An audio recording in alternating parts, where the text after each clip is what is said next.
Flipkart Go presents Women Fighter Pilots, co-powered by Kirloskar and Airtel. Bikaner में भावना और सूरतगढ़ में अवनी अपनी आखिरी सोलो चेक सॉर्टीज के लिए तैयार हैं। मेरे ख्याल से अपनी पहली फाइटर सॉर्टी हर कोई याद रखता है। ये बहुत ही अहम सॉर्टी है। अगर ट्रेनी इसे क्लियर नहीं करता तो उसे टेस्ट रिपीट करने होंगे और उन स्टैंडर्ड्स तक आने के लिए उसे एक अलग सिलेबस पूरा करना होगा। अगर हम सिलेबस की बात करें तो किसी एयरक्राफ्ट को अकेले फ्लाई करने से पहले आपकी 8 डुअल सॉर्टीज होनी जरूरी हैं। सबसे पहले हमें ग्राउंड ट्रेनिंग करनी होती है, उसके बाद हम सिमुलेटर में जाते हैं और उसके बाद हम रेयर कॉकपिट से कुछ सॉर्टीज फ्लाई करते हैं। और जब इंस्ट्रक्टर को भरोसा हो जाता है कि आप फ्रंट कॉकपिट से एयरक्राफ्ट को हैंडल कर सकते हैं, सिर्फ तभी आपको फ्रंट कॉकपिट में बैठने दिया जाता है। MiG-21 बाइसन की उनकी सोलो फ्लाइट ट्रेनर एयरक्राफ्ट की इस सॉर्टी पर निर्भर है।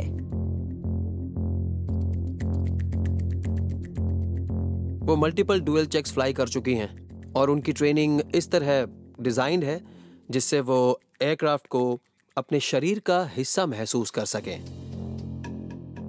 इस सॉर्टी में मैं ऐसा ही कंफर्ट लेवल चाहता हूं। मैं थोड़ी नर्वस हो रही हूँ। जहां तक ट्रेनी की बात है तो यकीनन इस सॉर्टी पर जाने को लेकर उनके दिमाग में थोड़ा शक और फिक्र है। लेकिन मिलिट्री एविएशन की ये खूबसूरती है कि जैसे ही एक्सटर्नल्स के लिए आप एयरक्राफ्ट को छूते हैं तो आप भूल जाते हैं कि आप कौन हैं। आप अपने स्ट्रेस को भूल जाते हैं और हर चीज पीछे छोड़ देते हैं।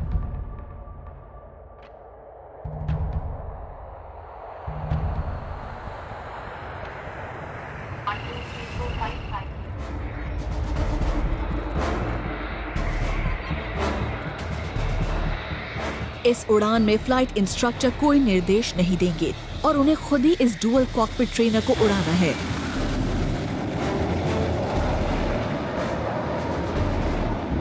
कड़ी निगरानी के बीच उन्हें कॉकपिट में अपने सभी फंक्शंस बिना किसी गलती के पूरे करने होंगे।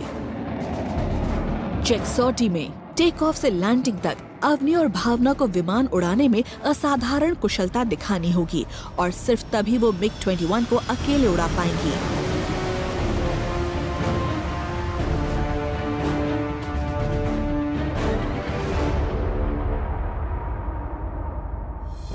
चेक सॉर्टी के बाद अवनी नतीजों का इंतजार कर रही हैं।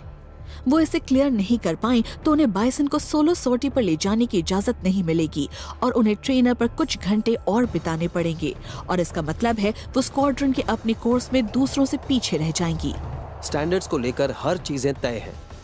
स्टैंडर्ड्स या सॉर्टीज में वायलेशन होने पर उन्हें सिलेबस का वो हिस्सा फिर से पूरा करना पड़ता है।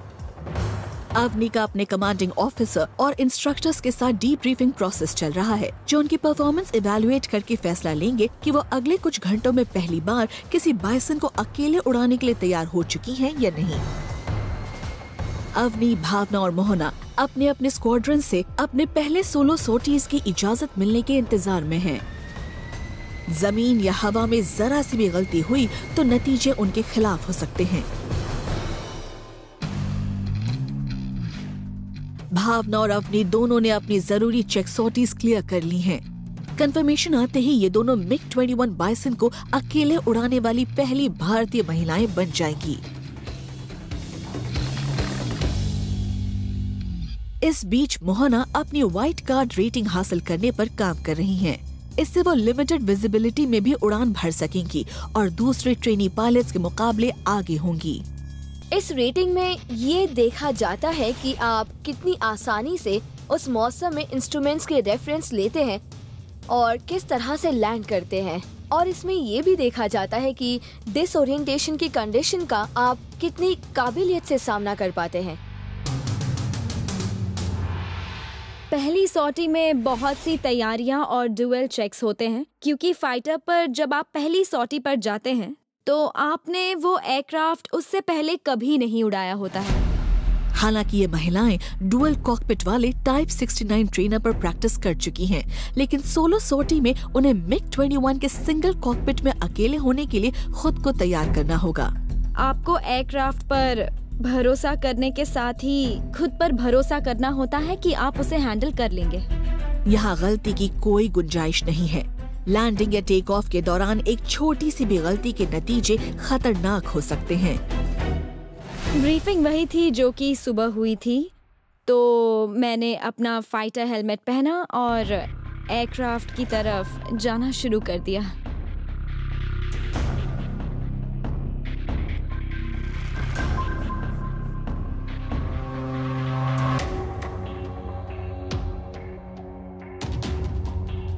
जब हमारे इंस्ट्रक्टर या कमांडिंग ऑफिसर या फ्लाइट कमांडर हमारे सोलो को क्लियर कर देते हैं तो मतलब उन्हें हम पर भरोसा है और इसलिए हमें भी खुद पर भरोसा हो जाता है।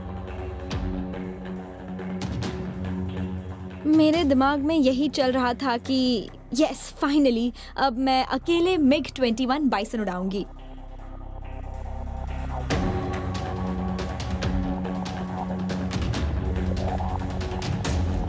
मैं नर्वस या डरी हुई तो बिल्कुल नहीं हूँ, पर हाँ मुझे थोड़ी हिचकिचाहट जरूर है क्योंकि इस बार मेरे साथ कोई भी नहीं होगा। जैसे ही मैं सॉर्टी के लिए कैनोपी को बंद करती हूँ, मैं जमीन पर मौजूद हर चीज से खुद को अलग कर लेती हूँ। मैं सिर्फ सोचती हूँ कि मिशन क्या है, मुझे कहाँ जाना है और उसे बेहतरीन तरीके से कैसे करना है। एयरक्राफ्ट में बैठते ही आप हर चीज को भूल जाते हैं। आप किसी चीज के बारे में नहीं सोच सकते क्योंकि वहाँ फोकस और कंसंट्रेशन की जरूरत होती है। फाइनली जब आप टेक ऑफ के लिए तैयार होते हैं, आप रीहीट करते हैं तो आप एक खास तरह की किक महसूस करते हैं। एयरक्राफ्ट को किक मिलता है जिसे आप महसूस करते हैं और तब आप टेक ऑफ के लिए ब्रेक्स रिलीज करते हैं।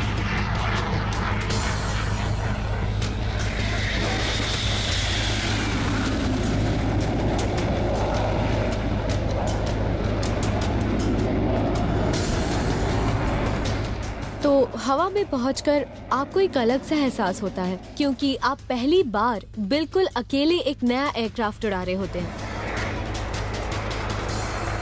पहली बार सिंगल कॉकपिट एयरक्राफ्ट उड़ाना एक अनोखा एहसास है। इसमें कोई शक नहीं कि मैं बहुत ही ज्यादा खुश और एक्साइटेड थी, पर मैं एक पायलट हूँ जिसे एयरक्राफ्ट सुरक्षित वापस लाना होता है। लैंडिंग आसान नहीं है।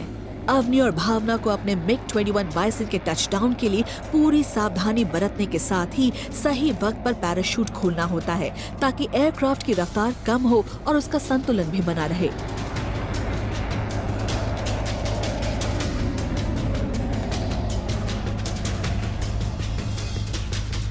उसने इसे ठीक वैसे ही किया जैसा कि उसे ब्रीफ किया गया था।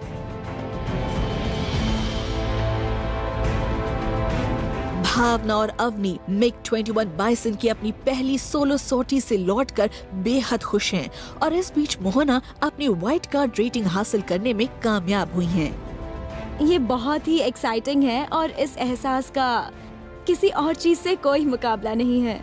आप जानते ही नहीं वहाँ क्या होने वाला है और आखिरकार आप लौटकर लैंड करते हैं।